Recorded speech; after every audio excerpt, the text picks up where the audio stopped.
Bonjour. Alors, nous allons nous lancer dans une nouvelle correction de lecture linéaire de l'un des extraits que vous avez proposé dans la première partie. J'ai choisi un élève au hasard également, ou à peu près au hasard, comme vous allez le comprendre un peu plus tard. L'élève en question a choisi, vous l'avez sous les yeux, de commenter le chapitre 6, le début du chapitre 6.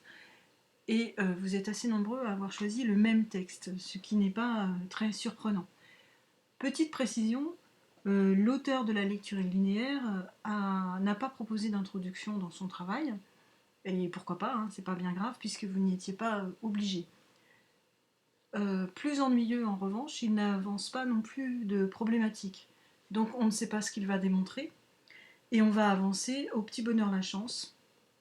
Le risque, c'est que la lecture linéaire soit décousue, ou qu'elle soit seulement descriptive, avec des remarques sur tel procédé à telle ligne, dans l'ordre du texte, euh, tel procédé, telle ligne, telle déduction éventuellement, et ainsi de suite, sans qu'il y ait de cohérence d'ensemble. Donc, je pense à vous lire, hein, je pense de plus en plus qu'une problématique s'impose. Ça vous facilitera la tâche, en fait.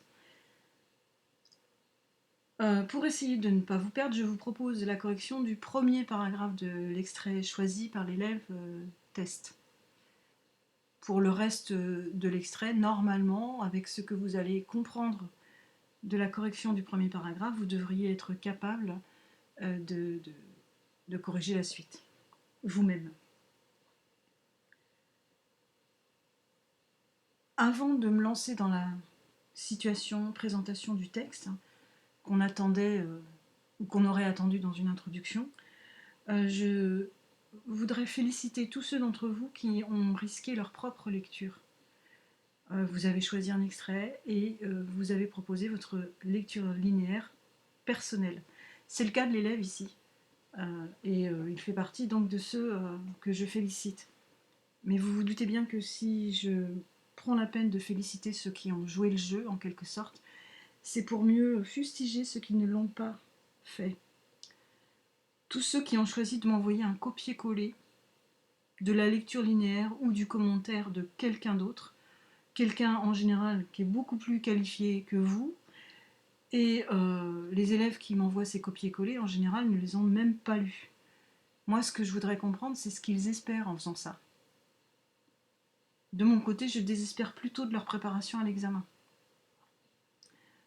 Bon, et je passe sur la considération qu'ils ont pour mon intelligence quand ils m'envoient ce genre de documents. Ceci étant dit, allons-y pour la présentation du texte que vous avez sous les yeux et que vous pouvez donc relire. Je le situe d'abord si vous voulez bien. En même temps, si vous voulez pas, bon, disons que vous le voulez, et vous le voulez parce que cet extrait est loin d'être anodin. Il est sans doute l'un des deux passages du roman les plus souvent cités, avec le plaidoyer de Julien à la fin du récit. Il vous est donc interdit de passer à côté, interdit de ne pas le connaître, de ne pas le mentionner si vous présentez le roman à l'entretien, ou si vous choisissez le sujet de dissertation sur le rouge et le noir, si c'est le rouge et le noir qui tombe en dissertation, à l'écrit. Il y a très peu de risques que dans ce cas-là, vous n'ayez pas l'occasion d'utiliser cet extrait. C'est un topos ou motif littéraire. Il fait donc partie des grands modèles de scènes de première rencontre romanesque de la littérature. Et si vous voulez mon avis, il est d'une beauté renversante. Situation exacte, Julien arrive chez les Rênal pour y être précepteur. Madame de Rênal craint l'arrivée du précepteur dont elle redoute la sévérité, et Julien est terriblement intimidé par son nouvel emploi et son arrivée dans ce milieu favorisé.